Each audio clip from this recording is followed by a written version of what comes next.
श्री शिवाय नमस्तुभ्यम। हर हर महादेव। दोस्तों, आप सभी लोग जानते हैं कि 17 फरवरी 2025 यानी सोमवार को पड़ रही है फाल्गुन महीने की पंचमी तिथि। और दोस्तों, ये वो तिथि है जो फाल्गुन महीने में पड़ने वाली सबसे बड़ी तिथि है, क्योंकि यह सोमवार के दिन पड़ रही है और इसका बहुत ही बड़ा और विशेष महत्व होता है। पूज्य गुरु जी ने कहा है, अगर कभी भी मौका लग जाए और फाल्गुन महीने की पंचमी तिथि सोमवार को पड़ जाए तो आप लोगों को 11 चावल दाने का उपाय तो अवश्य ही करना चाहिए। इन दोनों का संयोग बहुत ही कम आता है। और दोस्तों, पूज्य गुरु जी ने अपनी शिव महापुराण की कथा में बताया है, इस दिन आपको 11 चावल दाने वाला उपाय तो अवश्य ही करना चाहिए, क्योंकि ऐसा दिन पूरे साल में सिर्फ एक ही बार आता है। और दोस्तों, आप सभी लोग जानते हो कि सोमवार पंचमी का अगर सबसे बड़ा कोई उपाय है तो वो 11 चावल के दाने वाला उपाय है। तो दोस्तों, इस फाल्गुन माह के सोमवार के दिन आप लोगों को इस 11 चावल दाने वाले उपाय को जरूर करना है। बहुत सारे लोग होंगे जिन लोगों ने इस उपाय को न किया हो, मतलब पूरा साल निकल गया और उन्होंने किसी भी दिन इस 11 चावल दाने वाले उपाय को न किया हो। पर दोस्तों, आपके पास एक आखिरी मौका बचा हुआ है, जो कि 17 फरवरी के दिन है। तो इस दिन आप लोगों को इस वाले उपाय को जरूर कर लेना है। भले ही आपने पूरे साल भर इस उपाय को ना किया हो, पर अगर आपने इस फाल्गुन महीने के सोमवार के दिन अगर इस वाले उपाय को कर लिया तो आपको इस उपाय को करने का वो फल मिलेगा जिसकी आपने कभी कल्पना भी नहीं करी होगी। इसीलिए आप लोग इस वाले उपाय को एक बार जरूर कर लेना, ताकि आप लोगों के हाथ से यह मौका ना जा सके और आपको इस उपाय को करने का फल मिल सके। दोस्तों, यह उपाय पंडित जी ने अपनी अभी की ही शिव महापुराण की कथा में बताया है। जिस उपाय को आज हम आपको बहुत अच्छे से समझाने वाले हैं। इस वीडियो को देखने के बाद इस उपाय को समझने के लिए आपको कोई और वीडियो को देखने की जरूरत नहीं पड़ेगी। तो चलिए दोस्तों, उपाय को शुरू करते हैं। देखिए, यह इस फाल्गुन महीने के सोमवार के दिन यह इतना खास होता है, इतना महत्वपूर्ण होता है। देखा गया है कभी कभी बड़े बड़े पूजा पाठ अनुष्ठान से जो मनोकामना पूर्ण नहीं होते, वो इस फाल्गुन महीने के दिन एक छोटे से उपाय करने से ही आपकी मनोकामना पूर्ण हो जाती है। और बहुत सारे लोगों ने इस उपाय को किया भी है और उनको इस उपाय को करने का फल भी जरूर मिला है। अगर आप लोग भी इस उपाय को करना चाहते हैं तो आप इस उपाय को पहले अच्छे से समझ लेना, सुन लेना, उसके बाद करना। आपको इस उपाय का फल जरूर मिलेगा। और इस उपाय को कर लेने से आपके घर में चाहे किसी भी प्रकार की दुख और समस्या क्यों ना चल रही हो, आपको उसका कारण भी नहीं पता है कि भाई यह समस्या किस कारण से चल रही है, उसका कुछ भी कारण हो सकता है, जैसे पितृदोष हो सकता है या किसी भी तरह का मंगल दोष भी हो सकता है। तो इस दिन आप लोगों को यह वाला उपाय कर लेना है। यह एक ऐसा उपाय है जिस उपाय को अगर किसी विशेष दिन पर किया जाए तो भाई उस विशेष दिन का जो है वह तो हमें मिलता ही मिलता है, पर हमने उस दिन पर इस उपाय को किया है तो हमें उससे भी बड़ा फल मिलता है और फल बहुत जल्दी मिलता है, क्योंकि आप इस उपाय को बहुत ही बड़े और विशेष दिन पर कर रहे हो। तो चलिए अब उपाय के बारे में बात करते हैं, लेकिन उससे पहले आप लोगों को यह जानना आवश्यक है कि आखिर यह उपाय किस समय करना है, किसको करना है और कैसे करना है। तो चलिए हम आगे आपको वीडियो में एक एक करके बता देते हैं। लेकिन उससे पहले अगर आप लोग हमारे चैनल पर नए हैं तो हमारे चैनल को सब्सक्राइब कर लेना और इस वीडियो को लाइक करके कमेंट बॉक्स में श्री शिवाय नमस्तुभ्यम ओम नमः शिवाय जरूर टाइप कर देना। तो दोस्तों, इस 11 चावल के दाने वाले उपाय को हमें इस सोमवार के दिन कैसे करना है, किसको करना है, किस समय करना है और कहां पर करना है, ये सारे सवालों के जवाब आपको इस वीडियो में मिल जाएंगे। और जो ये वीडियो देखेगा भाई, उसको 11 चावल के दाने वाला उपाय जरूर करना चाहिए, क्योंकि इस दिन एक चावल दाने का भी बहुत ही बड़ा और विशेष महत्व होता है। और जब बात आ जाए 11 चावल के दाने की, तो ये सोने पे सुहागा वाली बात हो जाती है और ये एक बहुत ही बड़ा उपाय हो जाता है इस सोमवार पंचमी तिथि का। तो अब दोस्तों, इस 11 चावल के दाने वाले उपाय को आखिर करना किसको है, सबसे पहले हम लोग वो बात जान लेते हैं। तो देखो, घर की जो बड़ी माताएं बहनें होती हैं, उन माताओं बहनों में से कोई भी एक बड़ी माता बहन इस वाले उपाय को कर सकती है। और दोस्तों, अगर आप चाहें तो अपने घर में से सभी सदस्यों को भी इस उपाय को करवा सकते हैं। अगर किसी व्यक्ति की खुद की कोई मनोकामना है, खुद की कोई दुख और परेशानी है जो कि वह अपने लिए ही करना चाहता है, इस वाले उपाय को तो वह खुद अपने लिए भी कर सकता है। बाकी अगर कोई घर में से ऐसा है जो कि अपने पूरे घर परिवार की सुख और शांति के लिए ये वाला उपाय करना चाहता है तो भाई वह भी कर सकता है, उसमें भी कोई दिक्कत वाली बात नहीं है। कहने का मतलब ये है कि इस उपाय को हर एक सदस्य भी कर सकता है और पूरे घर परिवार के सदस्य के लिए घर की बड़ी माताओं बहनों में से कोई एक माता बहन भी कर सकती है। माताएं बहनें अगर घर में उपस्थित न हो या वो यह वाला उपाय न कर पा रही हो तो फिर घर का कोई बड़ा सदस्य भी इस 11 चावल के दाने वाले उपाय को कर सकता है, चाहे फिर वह पुरुष ही क्यों ना हो, उसमें कोई भी दिक्कत वाली बात नहीं है। अब दोस्तों, इस 11 चावल के दाने वाले उपाय को हमें करना कहां पर है? हमें इसे शिव जी के मंदिर में जाकर करना है। बहुत सारे लोग प्रश्न करते हैं हर एक उपाय को करते समय क्या हम इस उपाय को घर पर कर सकते हैं? तो इस वाले उपाय को आप घर पर नहीं कर सकते हो। इस वाले उपाय को करने के लिए आपको शिव जी के मंदिर ही जाना पड़ेगा। उसके बाद में दोस्तों जो अगला प्रश्न निकल कर आता है वो यह आता है इस उपाय को लेकर कि आखिर इस उपाय को हमें किस समय करना है, सुबह के समय करना है कि शाम के समय करना है? तो देखो, इस वाले उपाय को आप लोग सुबह के समय भी कर सकते हो और शाम के समय प्रदोष काल में भी कर सकते हो। अब अगर आप पूछो कि भाई सबसे उत्तम समय कौन सा रहेगा इस 11 चावल के दाने वाले उपाय को करने का, तो हम आपसे बस यही कहेंगे कि इस उपाय को आप सुबह के समय करेंगे तो ज्यादा बेहतर होगा। बाकी अगर प्रदोष काल शाम के समय भी करेंगे तो भी अच्छा होगा, उसमें कोई भी दिक्कत वाली बात नहीं है।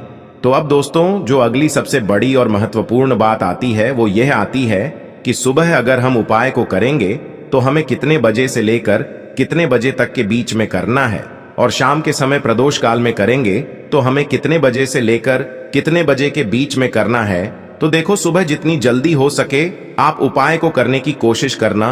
बाकी अगर किसी कारणवश लेट भी हो जाओ, थोड़ी देर भी हो जाए, तो 10 या 11 बजे तक भी आप उपाय कर लेना, पर 12 बजे से ज्यादा देरी न हो, ठीक है?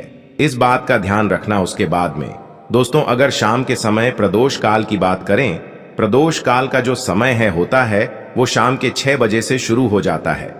मतलब शाम के 6 बजे से लेकर 7 बजे के बीच का जो समय होता है ये समय प्रदोष काल का समय होता है।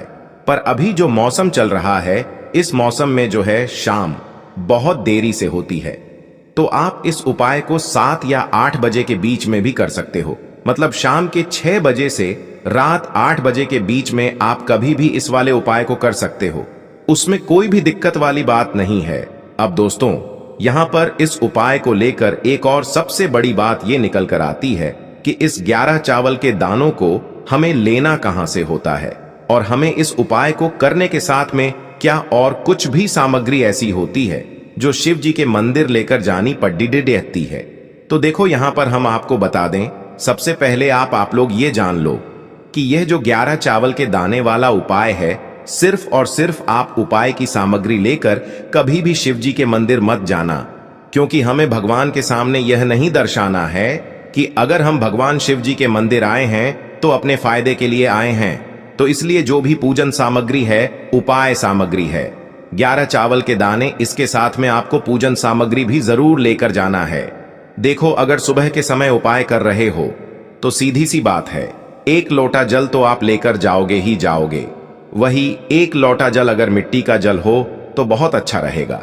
मिट्टी का जल कैसे बनाया जाता है इसके लिए हमने पहले से बहुत सारी वीडियोस बना दी है।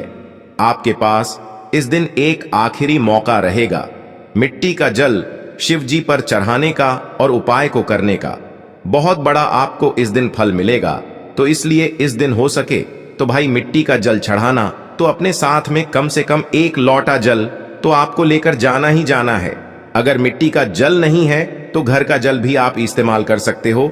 इसके अलावा जो भी पूजन सामग्री है, देखो 11 चावल के दाने ये अलग आपके रहेंगे और जो आपकी पूजन सामग्री रहेगी वो अलग रहेगी। पूजन सामग्री में आप जो भी चीज लेकर जाना चाहे वो लेकर जा सकते हैं, उसमें कोई भी दिक्कत वाली बात नहीं है। वहीं अगर हम बात करें शाम के समय की, तो शाम के समय शिव जी पर जल नहीं चढ़ता है, इसीलिए शाम के समय आप लोग एक दीपक तैयार कर लें जो कि गोल बत्ती का आटे का शुद्ध देसी गाय का घी का होगा, है ना? इस बात का आप लोगों को ध्यान रखना है और इस दीपक को आपको घर से जलाकर नहीं लेकर जाना है, भगवान शिव जी के मंदिर में जाकर ही जलाना है। इस बात का भी आप लोगों को ध्यान रखना है। अब दोस्तों यहां पर हमें इस बात को समझना है कि यह 11 चावल के दाने हमें लेना कहां से है। क्या हमें दुकान से लेकर आना है या हमें अपने घर से लेना है या कहां से लेकर आना है और कौन से चावल लेना है, क्योंकि चावल भी बहुत प्रकार के होते हैं। तो देखो इन सभी सवालों के जवाब आप लोग एक बात में सुन लो कि भाई ये जो उपाय है, इस उपाय में आपको ये नहीं देखना है कि भाई कौन से चावल है कौन से चावल नहीं है। बस जो भी चावल ले रहे हो वो चावल का दाना सबूत होना चाहिए, मतलब साबुत होना चाहिए, टूटा हुआ नहीं होना चाहिए, कटा पिटा नहीं होना चाहिए। ये बात आपको ध्यान रखना है।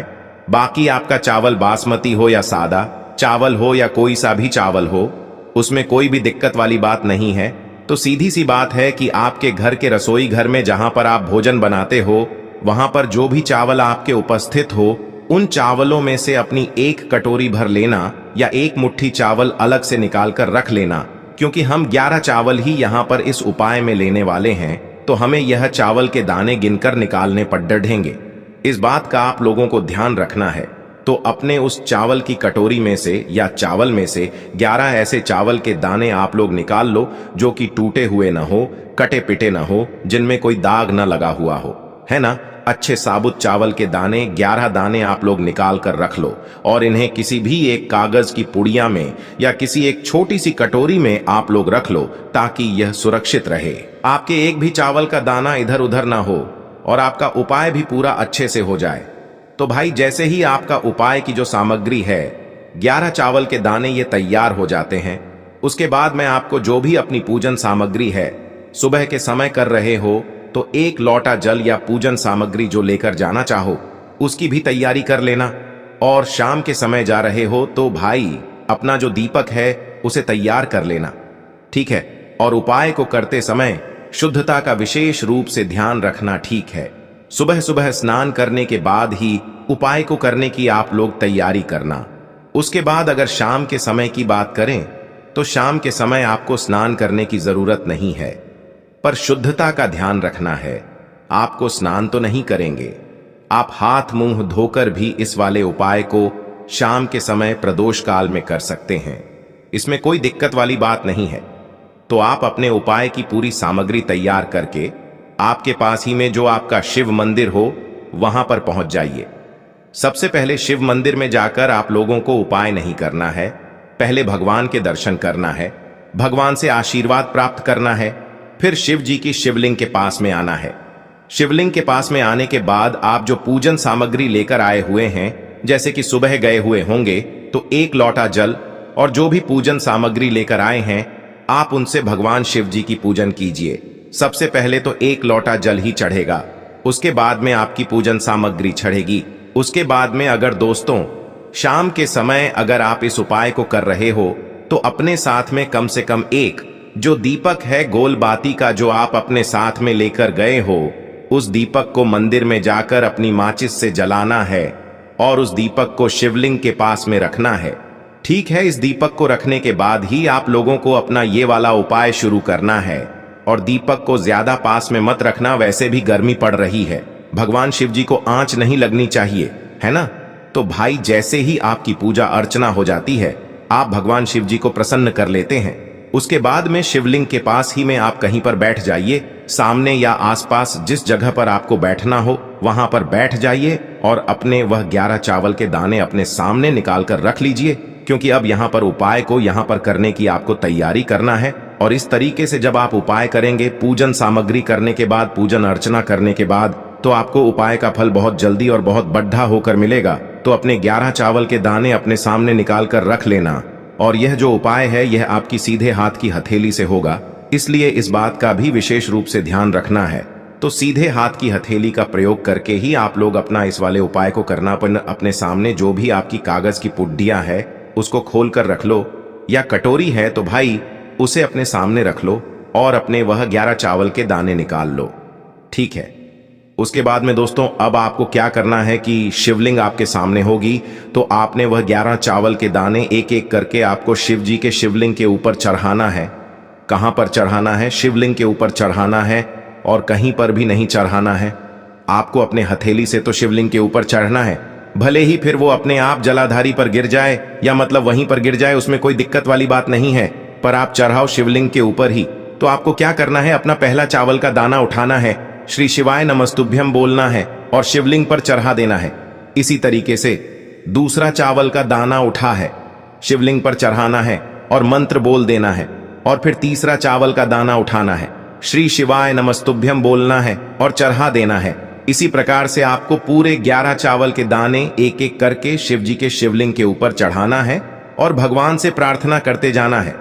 मतलब प्रार्थना तो आपको आखिरी में करना है, पर हर एक चावल के दाने को चढ़ाते समय श्री शिवाय नमस्तुभ्यम जरूर बोलना है।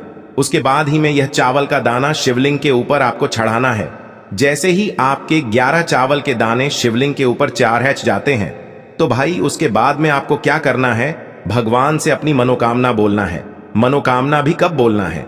जब आपका 11 चावल का दाना आपके सीधे हाथ की हथेली में हो और आप उसे चढ़ाने के लिए जा रहे हो। श्री शिवाय नमस्तुभ्यम बोलकर उस आखिरी चावल के दाने को शिवलिंग के ऊपर चढ़ा देना और भगवान से फिर अपनी वह मनोकामना बोल देना, जिस मनोकामना के लिए आप लोग अपना यह वाला उपाय कर रहे हो।